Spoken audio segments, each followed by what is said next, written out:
स्वागत है आप सभी का एक बार फिर से आनंदीबाई हरसे सरस्वती बालिका विद्या मंदिर इंटर कॉलेज जालौन की ऑनलाइन स्टडी एजुकेशन में। मैं धर्मेंद्र कुमार सिंह राजा सर आज यहाँ पर कक्षा 10 की विज्ञान के रूप में यहाँ पर आपको पढ़ाने वाला हूँ केमिस्ट्री पोर्शन, और ये मेरा चौथा लेक्चर है। ठीक है, इससे पहले 3 लेक्चर मैं आपको पढ़ा चुका हूँ, बहुत सारी रिएक्शंस के बारे में मैंने आपको बताया था। ठीक है, चलिए हम लोग, हाँ एक चीज़ और, जैसे कि हमने पिछले आपको कई बार कहा गया आपसे कि आप दीक्षा ऐप और जो आरोग्य सेतु ऐप है उससे आप लोग डाउनलोड करें। दीक्षा ऐप पे आपको जो भी बुक्स हैं सरकार की तरफ से प्रोवाइड कराई गई हैं वो आपको मिल जाएंगी, जिससे आपको पढ़ने में बहुत आसानी होगी। ठीक है, तो आप लोग अच्छे से उसको डाउनलोड कर लीजिए। उसमें सारे पोर्शन आपको चैप्टर वाइज, उसमें पूरी किताब जो है वो PDF फॉर्म में दी गई हैं, तो आप उससे उनको बेटा पढ़ लीजिए। ठीक है, उसमें आपको सही से पूरा एक्सरसाइज जो भी आपकी बुक्स आती हैं मार्केट में वो आपको PDF फॉर्म में दी जाती हैं। ठीक है, चलिए बेटा समय को ज़्यादा बर्बाद ना करते हुए हम लोग जब पहुँचते हैं कि आज हमको पढ़ना क्या है। ठीक है, आज हमें आपको पढ़ना है बेटा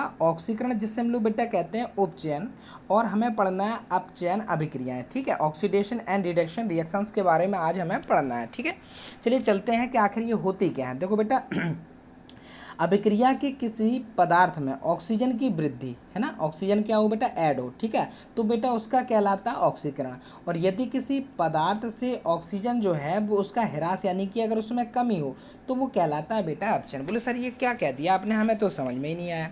चलिए सीधी भाषा में बेटा हम समझते हैं, तो बेटा इतना समझ लीजिए आप कि अगर ऑक्सीजन जिसे हम लोग बेटा कहते हैं उसे रिप्रेजेंट करते हैं, इसका परमाणु क्रमांक बेटा क्या होता है, 8 होता है। ठीक है, हाँ अगर ऑक्सीजन किसी भी पदार्थ से किसी भी परमाणु से जुड़ रहा है तो बेटा उसका कहलाएगा वो ऑक्सीकरण। ठीक है, और अगर किसी से ऑक्सीजन जो है परमाणु वो हट रहा है, अलग हो रहा है, तो वो बेटा कहलाएगा उसका अपचयन। ठीक है, एग्जाम्पल के रूप में समझते हैं इसको बेटा। देखिए यहाँ पर आपको एक रिएक्शन दी जा रही है। क्या रिएक्शन दी जा रही है, यहाँ पर Cu जिसे हम लोग कहते हैं कॉपर, ये बेटा है ऑक्सीजन यानी कि O2, जिससे गर्म करने पर हमारा बनता है कॉपर ऑक्साइड, जिसे हम लोग कहते हैं बेटा CuO। चूँकि आपको पता है कि ये जो यहाँ पर मोलिक्यूल आपको दिए जाते हैं 1 2, ये रिएक्शन को संतुलित करने के लिए दिए जाते हैं। जैसे कि हमने पहली कक्षाओं में पढ़ा है कि समीकरण का संतुलित होना बहुत ज़रूरी है। ठीक है, चलिए अब यहाँ पर हम बात करते हैं रिएक्शन जो है वो बेटा यहाँ पर आपको दी जा रही है। अब रिएक्शन से हमें समझना है कि थ्योरी पोर्शन हमें कैसे समझना है। ठीक है, Cu चूँकि जो है उससे बेटा ऑक्सीजन ऐड हो रही है। ऐड कैसे हो रही है हमें कैसे पता चल रहा है, आपको पता है कि इन्हें कहते हैं अभिकारक पदार्थ। इन दोनों की अभिक्रिया के बाद बेटा बन क्या रहा है, Cu। जाहिर सी बात है कि O जो है वो बेटा Cu से ऐड हो रही है ना, कॉपर से ऐड हो रही है यहाँ पर। तो हमने आपको बताया कि यदि ऑक्सीजन किसी से जुड़े, जुड़ किससे रहा है बेटा, कॉपर से यहाँ पर जुड़ रही। कौन जुड़ रही है, ऑक्सीजन।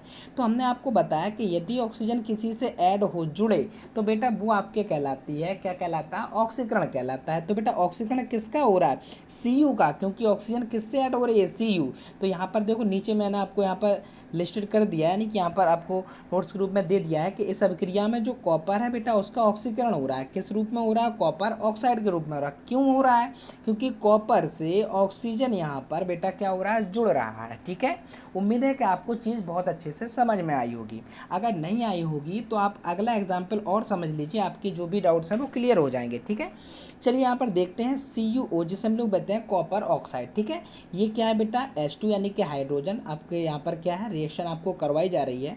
तो जरा गौर करें बेटा, CuO यहाँ पर Cu के साथ यहाँ पर O जो था वो ऐड था, तो उसको हम लोग पढ़ रहे थे कॉपर ऑक्साइड।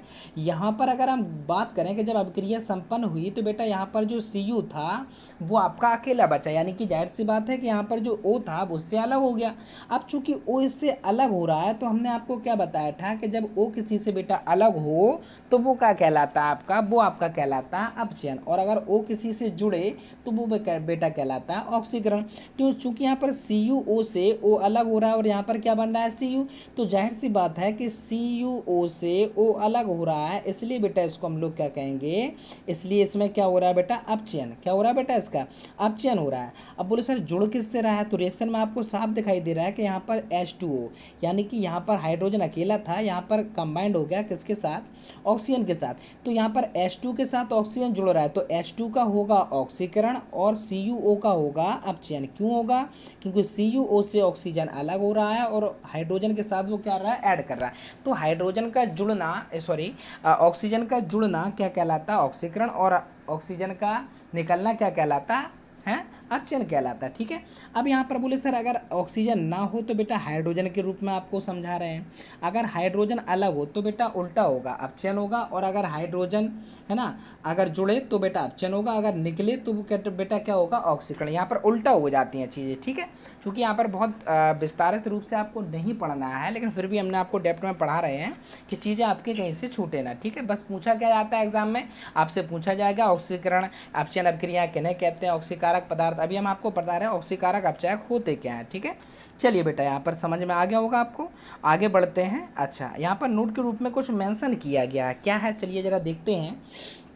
ऐसी अभिक्रिया जिसका ऑक्सीकरण है ना तथा अपचयन दोनों एक साथ हो रहे हैं बेटा उसको कहते हैं रेडॉक्स अभिक्रिया। ये आपके परीक्षा के हिसाब से बहुत ही महत्वपूर्ण आपका यहाँ पर क्वेश्चन बनता है। क्या क्वेश्चन बनता है बोले सर, क्वेश्चन आपका बनता है बेटा रेडॉक्स अभिक्रिया किसे कहते हैं, है ना। जैसे कि हमने ऊपर वाली रिएक्शन में अगर हम गौर करें कि वहाँ पर CuO का ऑक्सीकरण हो रहा था, है ना, और H2 का CuO का क्या हो रहा था, अपचयन हो रहा था। CuO का वहाँ पर क्या हो रहा था, अपचयन हो रहा था, और हाइड्रोजन का क्या हो रहा था बेटा, ऑक्सीकरण हो रहा था। ठीक है, क्योंकि हाइड्रोजन ऐड हो रही थी वहाँ पर। ठीक है, तो अगर किसी ऐसी अभिक्रिया है जिसमें ऑक्सीकरण अपचयन दोनों एक साथ संपन्न हो रहे हैं तो बेटा उसको हम लोग कहते हैं रेडॉक्स अभिक्रिया। क्वेश्चन क्या बनता है ना, क्वेश्चन बनता है रेडॉक्स अभिक्रिया किसे कहते हैं, उदाहरण देकर समझाइए। ठीक है, अब जरा यहाँ पर देखते हैं बेटा, यहाँ पर आपको ऊपर वाली रिएक्शन दी गई है यहाँ पर। ठीक है, CuO जिसे हम लोग बेटा कहते हैं कॉपर ऑक्साइड, ठीक है, हाइड्रोजन के साथ यहाँ पर जुड़ रहा है, और यहाँ पर क्या बन रहा है बेटा, है ना, अभिक्रिया हो रही है तो हमारा H2 बन रहा है। अब जरा गौर करें बेटा, CuO से यहाँ पर Cu बचा, यानी कि यहाँ पर ऑक्सीजन इससे अलग हो गई, तो बेटा ये इसका क्या कहलाएगा, अपचयन। क्या कहलाएगा बेटा, अपचयन। ठीक है, अच्छा, और हाइड्रोजन के साथ यहाँ पर ऑक्सीजन जो है वो बेटा रिलेट कर रही है। ठीक है, तो बेटा वो उसका क्या कहलाएगा, उपचयन। क्या कहलाएगा बेटा, उपचयन। ठीक है, अब उपचयन को हम लोग कहते क्या है बेटा, उपचयन को बेटा हम लोग कहते हैं ऑक्सीकरण। क्या कहते हैं हम लोग, ऑक्सीकरण। ठीक है, समझ में आ गई बात। अगर किसी से हाइड्रोजन अलग हो यानी कि ऑक्सीजन अलग हो तो बेटा उसको कहते हैं हम लोग अपचयन, और अगर किसी से ऑक्सीजन ऐड हो तो वो बेटा कहलाता है उसका ऑक्सीकरण। ठीक है, और अगर ऐसी अभिक्रिया जिनमें ये दोनों एक साथ हो रहे हैं, जैसे यहाँ पर अगर हम गौर करें तो बेटा यहाँ पर आपकी दोनों हो रहे हैं, ऑक्सीकरण भी हो रहा है और अपचयन भी हो रहा है, तो ये अभिक्रिया बेटा कौन सी अभिक्रिया होगी, इस अभिक्रिया को हम लोग कहते हैं रेडॉक्स अभिक्रिया। ठीक है, चलिए बेटा आगे समझते हैं। उदाहरण नंबर दूसरे के रूप में देखिए, यहाँ पर इसका क्या हो रहा है, MnO2 से हमारा MnCl2 बन रहा है। इसमें ऑक्सीजन क्या होगी बेटा, अलग हो गई, तो बेटा इसको हम लोग क्या कहेंगे, अपचयन हो रहा है। किसका अपचयन हो रहा है, MnO2 का। क्यों हो रहा है, क्योंकि ऑक्सीजन इससे क्या हो रही है, अलग। यहाँ पर देखिए, यहाँ पर बोलेंगे सर यहाँ पर आपको Cl2 से इसकी कंपेयर करा रहे हैं, क्योंकि यहाँ पर आपका Cl2 में ऑक्सीजन तो कहीं है ही नहीं। तो अभी हमने ज़रा गौर करें कि हाइड्रोजन के रूप में हमने आपको यहाँ पर Cl के साथ हाइड्रोजन जुड़ा था, तो वहाँ पर क्या था, यहाँ पर हाइड्रोजन अलग हो गया, तो हाइड्रोजन का निकलना क्या कहलाता है, ऑक्सीकरण। क्या कहलाता है बेटा, ऑक्सीकरण।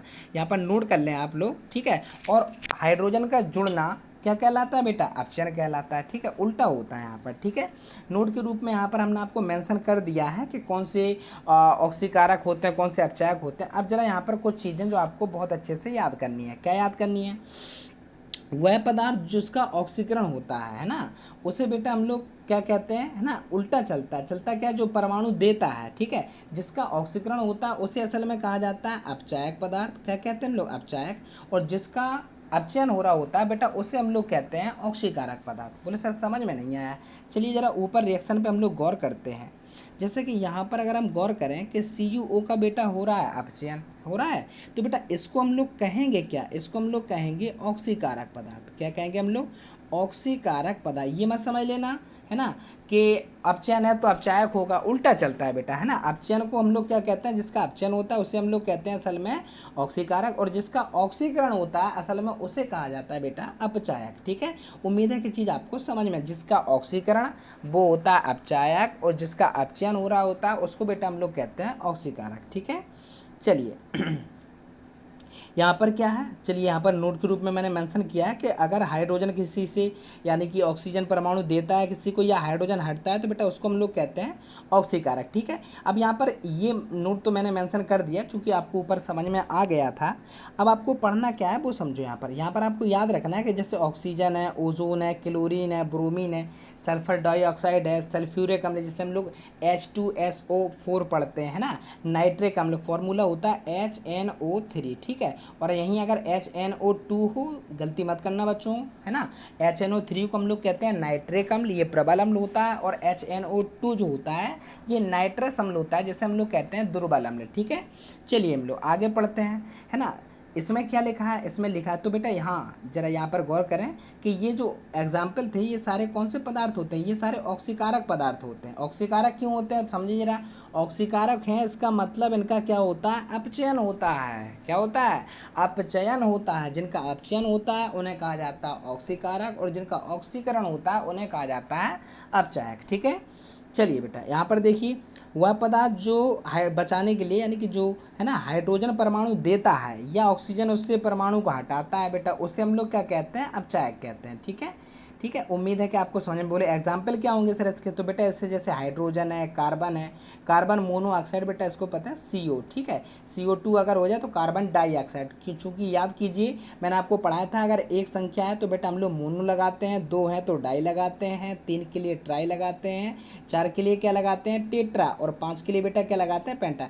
ऐसी नंबर्स के लिए अलग अलग इनके होते हैं। आप बस 5 ही तक आपको यहाँ पर जैसे PCl5 हमने पढ़ा था अगर याद हो, है ना, PCl5 उसको हम लोग क्या पढ़ते थे, फास्फोरस पेंटाक्लोराइड। ठीक है, चलिए बेटा यहाँ पर हाँ और देख लीजिए जरा, सल्फर है ना, हाइड्रोजन सल्फाइड है, यहाँ पर सल्फर डाइऑक्साइड जैसे SO2 सल्फर डाइऑक्साइड गैस होती है। ठीक है, ओजोन आप लोग जानते हैं O3, है ना। हाँ बेटा ध्यान रखें, O2 ऑक्सीजन होती है और O3 जो होता है ये रिप्रेजेंट करता है किसको, ओजोन को। यहाँ पर सिर्फ नंबर ऑफ ऑक्सीजन का अंतर होता है यहाँ पर, और यहाँ पर कोई अंतर नहीं होता, दोनों जो ऑक्सीजन से ही निर्माण होता है ना, O2 यानी कि ऑक्सीजन तो है ही, और ऑक्सीजन से ही बनती है हमारी क्या, बनती है हमारी ओजोन। ठीक है, चलिए नाइट्रस एसिड यानी कि नाइट्रस अम्ल जो हम लोग HNO2 ऊपर पढ़ चुके हैं, HNO2 इसे बेटा हम लोग क्या पढ़ते हैं, नाइट्रस अम्ल। ठीक है, SO2 क्या होती है, सल्फर डाइऑक्साइड, और O3 क्या होती है बेटा, ओजोन होती है। ठीक है, चलिए यहाँ पर हमने आपको दिया है एग्जाम्पल के रूप में, क्या दिया है चलिए यहाँ पर और समझ लीजिए, ऑक्सीकारक और अपचायक आपको समझ में आ गए होंगे। ठीक है, जरा गौर कीजिए फिर भी, जैसे CuO यहाँ पर दे रहे हैं, है ना, इसका क्या हो रहा है, ऊपर दे रहा है वो क्या कर रहा है, अपचयन हो रहा है। क्या क्यों हो रहा है, क्योंकि ये ऑक्सीजन को बेटा त्याग रहा है और क्या बना रहा है, Cu बना रहा है। चूंकि हम पढ़ चुके हैं कि ऑक्सीजन अगर किसी से अलग होता है तो असल में बेटा उसको पढ़ते हैं, क्या पढ़ते हैं उसको हम लोग कहते हैं अपचयन। ठीक है, अब यहाँ पर चूंकि अपचयन हो रहा है इसका तो बेटा इसको हम लोग बोलेंगे क्या, इसको हम लोग बोलेंगे ऑक्सीकारक, और जिसका ऑक्सीकरण हो रहा है बेटा इसको हम लोग क्या कहेंगे, अपचायक। ठीक है, चलिए आपको समझ में आ गया होगा। अब यहाँ पर नोट विशेष रूप से आपको याद रखना है, क्या याद रखना है कि कुछ पदार्थ जो होते हैं बेटा वो ऑक्सीकारक और अपचायक जो होते हैं वो दोनों की तरह कार्य करते हैं। ठीक है, यहाँ पर अपचयन लिखा है, यहाँ पर अपचायक होगा। ठीक है, मेंशन यहाँ पर थोड़ी लिखने में गड़बड़ी है। ठीक है, तो ध्यान रखें कि ऐसे पदार्थ बहुत सारे होते हैं जो ऑक्सीकरण का भी कार्य यानी जिनका ऑक्सीकरण भी होता है कभी कभी कुछ रिएक्शन में, और किसी रिएक्शन में वो क्या करते हैं, है ना, अपचयन का काम करते हैं और किसी में ऑक्सीकरण का करते हैं। जैसे बोले सर कौन से होते हैं, तो यहाँ पर बेटा है ओजोन, है ना, सल्फर डाइऑक्साइड, ओजोन का फॉर्मूला फिर याद रखें बच्चे O3, सल्फर डाइऑक्साइड बेटा हम लोग कहते हैं SO2, नाइट्रस अम्ल बेटा क्या होता है HNO2, है ना। ये क्वेश्चन बनता है, क्या बनता है क्वेश्चन कि HNO2 यानी कि इनमें से कौन सा प्रबल अम्ल है, 3 आपको दिए जाएंगे, है ना, दुर्बल अम्ल के ऑप्शन, है ना, और एक दिया जाएगा प्रबल। ये पूछेंगे इनमें से कौन सा दुर्बल अम्ल है या इनमें से कौन सा प्रबल अम्ल है। तो ये याद रखें कि HNO3 जो होता है जिसे हम लोग नाइट्रिक अम्ल पढ़ते हैं असल में ये तो होता है प्रबल, और HNO2 जिसे हम लोग नाइट्रस अम्ल पढ़ते हैं असल में ये होता है बेटा आपका दुर्बल अम्ल। ठीक है, यहाँ पर जो भी आपका ऑक्सीकरण अपचायक, हाँ चीज़ें आपको समझ में आ गई है ना। अगर नहीं आई हो तो वीडियो को आप लोग एक बार और देख लेना, आपको चीज़ें बहुत अच्छे से क्लियर हो जाएंगी। ठीक है, हाँ बेटा यहाँ पर ये याद रखना, ये क्वेश्चन यहाँ से बन सकता है, क्या बन सकता है कि ऐसे 2 पदार्थों के नाम बताइए जो ऑक्सीकारक और अपचायक दोनों के रूप में कार्य करते हैं। ठीक है, तो बेटा यहाँ पर 3 हमने आपको मेंशन किए हैं, बहुत ज़्यादा आपको सिलेबस में नहीं है। तो अगर क्वेश्चन यहाँ से कोई बनता है तो बेटा वो यही बनेगा, कौन सा, या तो उसमें ओजोन होगा, या सल्फर डाइऑक्साइड होगा, या नाइट्रस अम्ल होगा। ठीक है, चलिए बेटा आगे हम लोग चलते हैं। देखिए विशेष रूप से हमने आपसे अनुरोध किया था कि जो अभिभावक बंधु हैं, है ना, जो बच्चों को शिक्षा ऑनलाइन के थ्रू प्राप्त करवा रहे हैं, वो आरोग्य सेतु ऐप, है ना, और दीक्षा ऐप को डाउनलोड कर लें। दीक्षा ऐप के आपके बहुत फ़ायदे हैं, बच्चों को किताब अवेलेबल हो जाएगी मोबाइल पर, तो आप उससे बहुत आसानी से जो भी आपकी आप सेलेक्ट करना है क्लास, उसमें पूरा दिया जाता है। ठीक है, तो आप इसको बहुत अच्छे से अपने मोबाइल में इंस्टॉल कर लें, और यहाँ पर ये सुरक्षा की दृष्टि से बहुत सही है। ठीक है, और यहाँ पर जैसे कि हमने आपको बताया कि दीक्षा ऐप का ये आपका लोगो रहेगा, ये सिंबल रहेगा, है ना। यहाँ पर आपको सारी बुक्स जो हैं, काफ़ी जो बच्चे हैं वो इसी के थ्रू, आपको किताबें तो मार्केट में अवेलेबल नहीं है, तो सारी PDF फॉर्म में इसमें किताबें पड़ी हुई हैं, सारे लेक्चर वाइज हैं। अगर आपको वीडियो भी, अगर कोई समझ में नहीं आता टॉपिक, तो वीडियो भी वहाँ पर दिए गए हैं, तो आप उससे भी हेल्प ले सकते हैं। ठीक है जी, अब यहाँ पर हमने आपको पिछले बार भी जो PDF मैंने प्रोवाइड कराई थी, उसमें मैंने आपको दिया था कि अगर आपको कोई भी कोरोना संबंधित अगर कोई परेशानी होती है तो बेटा ये आपका नंबर, व्हाट्सअप नंबर है। यहाँ पर आप फिर भी ध्यान रखें कि इस पर बेवजह आपको मैसेज नहीं करने। अगर कोई परेशानी मोहल्ले में, तो आप इस पर, है ना, गवर्नमेंट की तरफ से ये नंबर आपको दिया जा रहा है, और ये टोल फ्री नंबर है यहाँ पर नीचे। ठीक है, तो आप साथ साथ अपने आप को सुरक्षित भी रखें, अपने समाज को भी। अगर आसपास कोई गड़बड़ी या कुछ परेशानियाँ पाई जाती हैं तो तुरंत आप सहयोग करें, सरकार को आप लोग सूचित करें। ठीक है, और उम्मीद है कि आप लोग स्वस्थ रहें, अच्छे से रहें। ठीक है, आपको चीज़ें समझ में आ गई हो बेहतर, है ना। हाँ बच्चे, ये ध्यान रखें कि आप लोग फिर से ऑक्सीकरण और अपचयन में, यानी ऑक्सीकारक और अपचायक में बिल्कुल कंफ्यूज ना हो। बस इतना याद रखें कि ऑक्सीजन जिनका, यानी कि ऑक्सीजन अगर किसी से जुड़ रहा है ना, तो बेटा ऑक्सीकरण, और अगर ऑक्सीजन किसी से निकल रहा है तो वो कहलाएगा अपचयन। हाँ, दूसरी बात क्या आपको याद रखनी है, दूसरी बात ये याद रखनी है बेटा कि जिसका ऑक्सीकरण होता है उसे बेटा कहा जाता है अपचायक, और जिसका अपचयन होता है उसे बेटा कहा जाता है ऑक्सीकारक। ठीक है, अपचयन जिसका होता है उसे ऑक्सीकारक, और जिसका ऑक्सीकरण होता है उसे बेटा हम लोग क्या कहते हैं, अपचायक कहते हैं। ठीक है, उम्मीद है कि आपको पूरा लेक्चर बहुत अच्छे से समझ में आया होगा। आप अगर थोड़ी बहुत डाउट्स कहीं रह जाते हैं तो वीडियो को दोबारा प्ले करके देखना, है ना, और इसी से आप नोट्स अच्छे अपने तैयार करते रहें। ठीक है, अच्छे से रहें, धन्यवाद।